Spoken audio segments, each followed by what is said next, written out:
The people teacher में आप सभी का स्वागत है दोस्तों।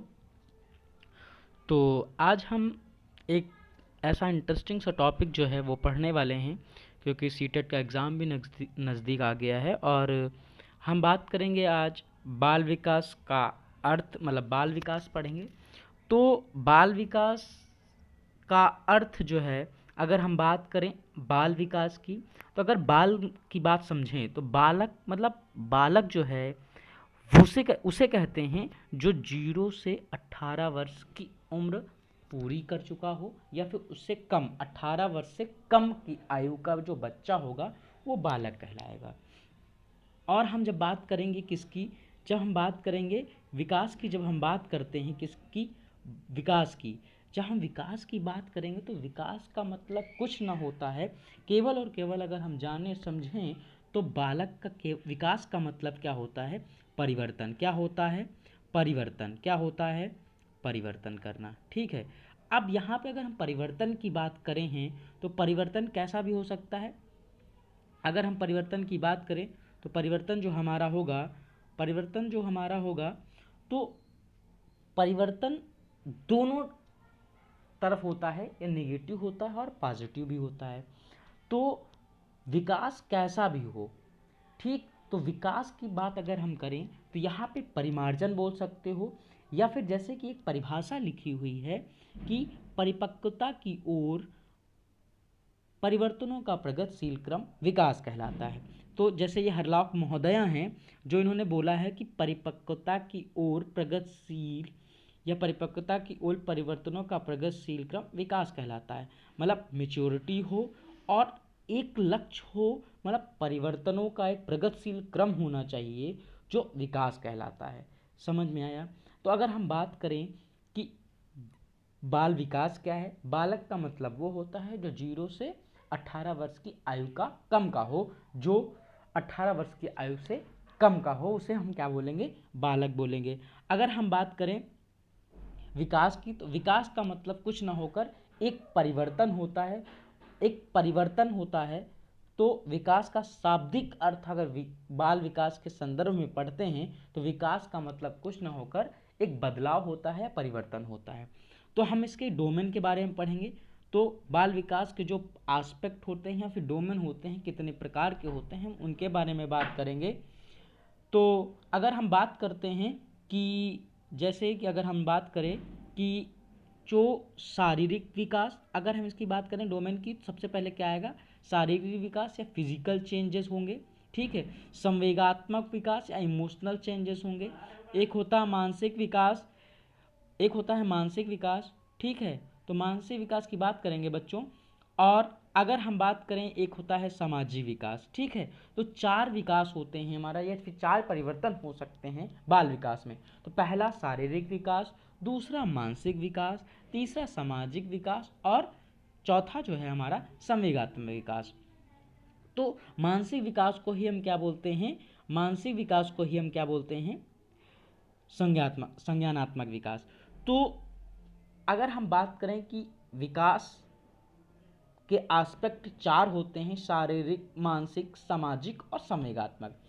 और ज़्यादा टाइम न लेते हुए हम आगे बढ़ते हैं कि मात्र और परिवर्तन 2 प्रकार के होते हैं। जैसे मैंने आपको बताया कि विकास का मतलब कुछ ना होकर परिवर्तन होता है, तो मात्रात्मक परिवर्तन और गुणात्मक परिवर्तन। ठीक है। मात्रात्मक परिवर्तन और गुणात्मक परिवर्तन में क्या अंतर होता है, जिससे हम माप सकते हैं कि पूरा पूरा जिसे मापा जा सके, वो हमें क्या होगा, जिसे हम देख सकते हैं कि हाँ इसमें इतनी लंबाई बढ़ी। तो एक ही एस्पेक्ट हमें दिखता है जो जिसे मापनी होगा, वो कौन सा है, शारीरिक परिवर्तन। कितना आदमी मोटा हुआ, कितना लंबा हुआ, कितना चौड़ा हुआ, कितने वजन बढ़ा। तो हम इसकी किसकी बात करेंगे, मात्रात्मक विकास की। अगर हम बात करें गुणात्मक विकास में, जिसमें हम किसी डायरेक्ट रूप से नहीं उसे हम आंक सकते कि इसकी बुद्धि कितनी बढ़ी, इसका सामाजिक दायरा कितना बढ़ा, संवेगात्मक दायरा कितना बढ़ा। तो एक हिसाब से ये हो गया कि मात्रात्मक विकास जिसे हम माप सकते हैं, और गुणात्मक विकास जिसे हम मापा नहीं जा सकता।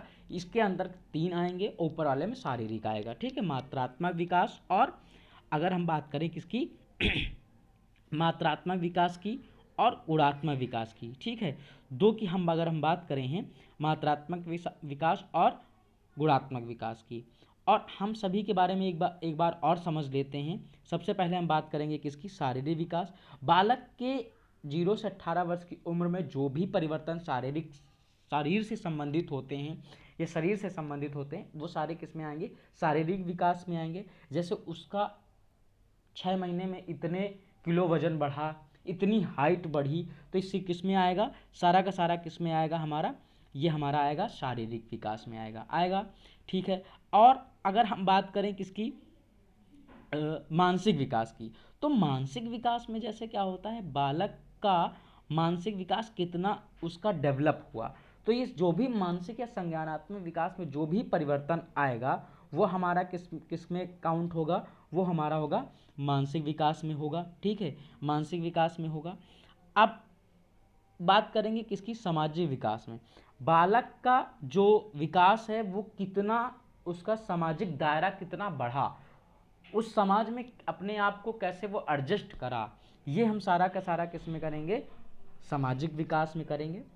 और लास्ट बच्चा है कि संवेगात्मक विकास, मतलब बच्चा जो होता है अपने संवेगों पर कंट्रोल नहीं कर पाता है। तो ये सारी चीज़ें किस में आएंगी, इमोशनल, अपने इमोशंस को कंट्रोल में रखना, ये इसके दायरे में जो भी परिवर्तन होंगे वो हमारा क्या कहलाएगा, वो हमारा क्या कहलाएगा, संवेगात्मक विकास कहलाएगा। ठीक है, संवेगात्मक विकास कहलाएगा। तो हम बात करेंगे अब, और कुछ नहीं है, सिर्फ और सिर्फ इतना इसमें था कि मात्रात्मक परिवर्तन और गुणात्मक परिवर्तन क्या होते हैं। आई होप इतना आपको समझ में आया होगा। लेकिन सभी लोग कहते हैं मानसिक परिवर्तन जो होता है क्या उसे मापा जा सकता है।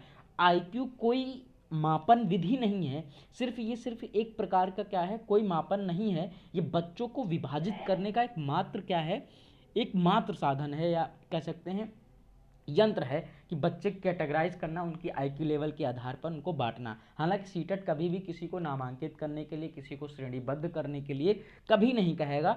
हमें हमेशा और हमेशा बालक को सभी को समान लेकर समावेशी शिक्षा के आधार पर उसे आगे बढ़ना होता है। ठीक है, अगर हम बात करें आगे की, जो ये आईक्यू वाला मैंने आपको बता ही दिया है, तो जैसे कि अब अवृद्धि और विकास, अवृद्धि जो होगा शरीर से संबंधित होगा। अब इसका जो हम कहेंगे इसके परिवर्तन, मतलब इसमें जो अंतर है वो बहुत पूछा जाता है। 1 नंबर आपका जरूर पूछा जाएगा, अवृद्धि और विकास में क्या अंतर होता है। अवृद्धि को क्या किया जाता है, सही मापन किया जा सकता है, इसको सही हम माप सकते हैं। ठीक है, और दूसरा क्या है, इसका सही मापन नहीं किया जा सकता, किसका, विकास का सही मापन नहीं किया जा सकता। जैसे कि जैसे मैंने आपको बताया कि सही मापन नहीं किया जा सकता। वृद्धि का मतलब शरीर में कितना विकास हुआ ये हम बता सकते हैं, लेकिन विकास में सही हम नहीं बता सकते।